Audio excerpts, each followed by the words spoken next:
Hello Booktube, welcome to Lizzie Faye Loves Books. I'm Elizabeth, and it has been kind of crazy around here the last few days with the Jack Castle giveaway that I just posted, getting all of my announcements out on all my forms of social media, and getting March Mystery Madness up and running. I also just finished a buddy read, and there has just been a lot going on. So as a result, I didn't get my Friday Reads video done yesterday. So even though it's Saturday, I thought I would still go ahead and share with you what I would have talked about had I done a Friday Reads video. And then also, I'm going to be participating this week, starting today actually, in the Romance Readers Readathon that is hosted by Sarah from Not Just Romance Novels and Sissy from the Romance Queen of Booktube. So I'll get to that in a minute, but first of all, let me just share quickly my reading update. Now, I finished 2 books the last few days, and the first one that I finished over the last 7 days is The Best School Year Ever. This is just a delightful sequel to The Best Christmas Pageant Ever. It's book 2 in the Herdman's trilogy, and I just loved it. It has wonderful life lessons about finding the good in people, and if you have not ever read these, they're just adorable middle grade books, and they're wonderful. Then I also finished our buddy read. I was reading Kitty Cornered by Bob Tart with Amber from Amber Eats Books. She finished it a couple of days before me. I thoroughly enjoyed it, though. I started out listening to it on audio and then realized that I was going to need to sit down with the book to really savor it, to enjoy the humor. Bob Tart really has a way with words. If you are a cat lover or an animal lover at all, don't steer away from this book. I say this is every bit as good as Marley and Me, but without the heartache at the end. No cats had to die in the making of this book. This book is really just a very nice book, and it's just super cute. So I definitely recommend picking it up. I gave it 5 stars. I think Amber gave it 4 stars, and I'm so thankful that she had a copy of this book and was willing to read it with me, because I have a really bad habit of getting new books and then putting them on the shelf and then looking for older books to read instead of going ahead and reading my new books. So as a result, I'm always behind. I got this book for Christmas, and I'm so excited that I have read it, and it was great. Okay, so then I have some other books that are still on my currently reading list. I've got 3 audiobooks and 2 print books, and I think I could finish all 3 audiobooks before the end of the weekend. The first one that I will probably finish is one that wasn't even on my original TBR. I was kind of looking at all the mysteries on my TBR, trying to figure out what I was going to read for March Mystery Madness, and my husband and I have been reading 2 of the J.A. Jantz mystery series. They're kind of suspense series, the J.P. Beaumont series and the Joanna Brady series. So I noticed that she had 2 other series, and all of her series kind of interconnect in little ways. Like, certain books will have characters from 2 different series. And so this is the first book in the Walker family series, and I had not ever read it before, but I noticed that book 5 of this series is also a J.P. Beaumont novel. So I thought at some point, we're going to have to start this series, and I noticed that Overdrive had it on audio, so I just went ahead and put it on hold, and it came a lot quicker than I thought it would. Well, I thought I'll just go ahead and check it out and just see if it's something I'm going to like. And I got sucked into the story so quickly. It is really good. Now, this book was written quite a while ago, and I suspect that when she wrote this, that she wasn't really sure if it was going to become a series, because the Walkers and the Walker family are not the main characters. And Brandon Walker is a police detective, but he's not really the main character in this book. I would say really that the criminal is the main character. So, oh, and he's bad. Oh man, he's just nasty and vile. So this is a really good book. I'm enjoying it, but it's not really a mystery, because as the reader, we see the criminal, we see the crime, we know exactly who did it, but we just get to watch it all unfold. I am really enjoying it. I'm almost done. I've got just a couple of hours left, and I'll probably finish it today. And then the other book that I am almost a couple of hours away from finishing is the second in the Kingdom Keepers series called Disney at Dawn. I've been listening to the audio in my car, but this morning I was in my car just for a few minutes because Emily let the dog out, and so I had to go around the neighborhood finding him, and I was almost at the end of disc 4 out of 6. So I just went ahead and pulled it out of the car and brought it in because I'm probably not going anywhere else today, and I thought I could just go ahead and finish it in the house. So this book is really good so far. I'll let you know how it all ends up, or at least what I thought of, you know, how it ends up. It's book 2 in a 7-book series, so can't really tell you too much about it except that it's about Disney hosts who are part hologram and part kid.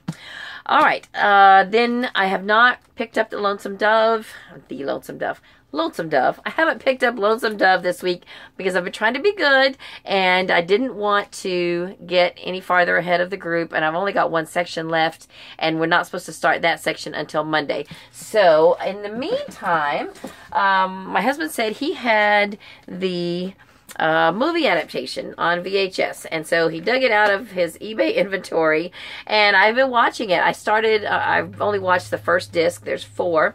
Now I have to say I was a little disappointed with the casting. Before I ever started watching it, I was looking at the box. This is Robert Duvall here, and I always think that Call is really the main character. So I thought, okay, Robert Duvall is playing Call. That makes sense. Robert Duvall is a serious actor. Most of his parts are serious. Call is a more serious character. And then here we've got Tommy Lee Jones. And I thought, okay, well, Tommy Lee Jones can do both. He can do snarky comedy, and he'd be great for Gus. So when I put the movie in and started watching it, I realized I had it backwards. Tommy Lee Jones is playing Call, and he does a fine job, but Robert Duvall is playing Gus. Gus is such a funny character, and I just don't picture Robert Duvall as being a very good comedy actor. He's played too many serious roles for me to see him in a funny way. So I'm having a little hard time wrapping my mind around that, and that's my only disappointment. But the movie so far is really good. And then, so those are my audiobooks. Then I have... I mentioned the Stranger World giveaway that my friend and author Jack Castle is hosting, and he sent me a message the other day and said, hey, I'm giving away 5 e-copies of Stranger World to your fans. That was his word. So basically all my subscribers and followers on social media. So I've been busy this week just trying to make sure that I get the word out about this giveaway. There is a video on my channel. If you have not checked it out, be sure you do and follow the link to the giveaway and try to win an e-copy of Stranger World. It is the first in a series. The second book is already out, Stranger Realm, and there's going to be more. So I am super excited about that. So I have started reading Stranger World.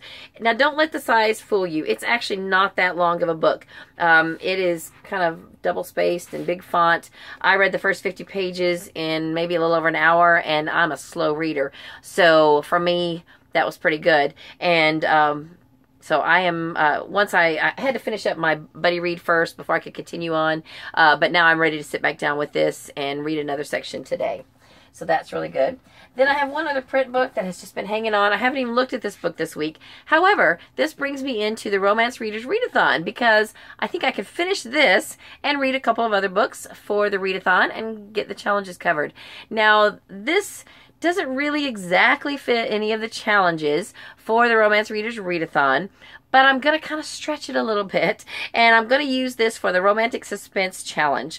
I have already read the first book. This book contains 2 books, 2 short books, and so the second one is a contemporary. The first one was historical. If I still had it to read, I could count it for the historical challenge, but the first challenge is to read a romantic suspense, and I'm going to go ahead and count what I have left in this book for that challenge. It does have kind of a mystery surrounding the main character. She was left on a doorstep as a baby, and she doesn't know who her biological mother is. So I'm hoping that that mystery will unfold as the story goes, and that we'll be able to, you know, figure out who that is and get some answers. So I'm going to count this for that challenge. And then that way I can get this finished, because I started this in January and I need to get it done. Then the next challenge is to read a Harlequin book. Well, I have a whole Harlequin series on my TBR. I have been trying to get back to the Welcome to Tyler series. I was drawn to this because of the quilt theme, the quilt blocks on the front covers of all these books. This is book 3, Wisconsin Wedding by Carla Neggers. There's 12 books in the series. They're by multiple authors, and so this is going to count for my Harlequin challenge. Then the third book is to read a historical love story or historical romance, and I'm going to read Alex and Eliza by Melissa De La Cruz. This is a historical fiction based on Alexander Hamilton and his wife, and it is read on audio by Cassandra Campbell. It's going to be a book club pick for later in the year, and I already had it checked out from the library, and so I thought I would just slot it into this challenge. And then the last challenge is to read a RITA award winner or nominee. I looked at this year's list, or the most recent list was 2017, and nothing really stuck out to me as being anything I wanted to read, and I knew I needed to read something very short. The winner of the novellas was part of a series, and I didn't want to go there. I didn't want to jump in the middle of a series. So I went to the 2016 list, and I found that the winning novella for 2016 is Nice Girls Don't Ride by, Ronnie Lauren. Sorry about that. Can you see that? By Ronnie Lauren. And it's only about 100 pages, and it was $1.99 on for my Kindle, and so I just went ahead and bought that today so that I can at least cover that challenge. Now, the reason I did that is because I'm kind of an all or nothing readathon person. If I say I'm going to do a readathon, I intend to fulfill every challenge with something, even if I can double up or whatever, but I'm just can't say, okay, I'm going to do this challenge and not do that challenge. If I'm going to do the readathon, I'm just going to do the whole thing. So I had to find something, and that's it, I guess. The only other book that I really have to read before I see you next week, because I have a book club at my public library, I have got to get on this one. This is not very long. It says on audio that it's 8 hours. It doesn't really look like an 8-hour book, but anyway, I just keep postponing this, and I should have had it read by now. So I am excited about getting this one read, and that's it. That's it for this week. This is basically what I'm currently reading, and my TBR for the week is right here. So that's it for this video. Be sure you check out our March Mystery Madness announcements. You hopefully can't help but notice that March Mystery Madness is underway. We have some amazing hosts that are going to be putting out some great content during the month of March. So be getting your TBR together. The challenges, I think, are going to be a lot of fun, very open-ended, so that you can make them fit whatever you want to read. And that's all I have for this video. And I do want to say hello and thank you to all of my new subscribers. Wow. Between a few booktuber shout outs and then March Mystery Madness and everything, my subscriber count is just like, it's just increased by leaps and bounds the last few days, and thank you so much. I hope that you will find something here that you will enjoy watching. I hope that we'll find something in common that we like to read. I do read a pretty large variety of books, but I don't like books with foul language, so that's kind of my one hang up. So I usually do kind of call that out when I talk about books, but I read a lot of middle grade books. As you can see, for March I'm going to be reading mysteries. I love women's fiction. I love Christian fiction. I love a good dystopian and a little bit of science fiction and some fantasy. So I hope we can find something that we can both enjoy, and that you will come back and watch more videos. So that's all I have for this video. I hope you are having a great day. Read a good book, and God bless you.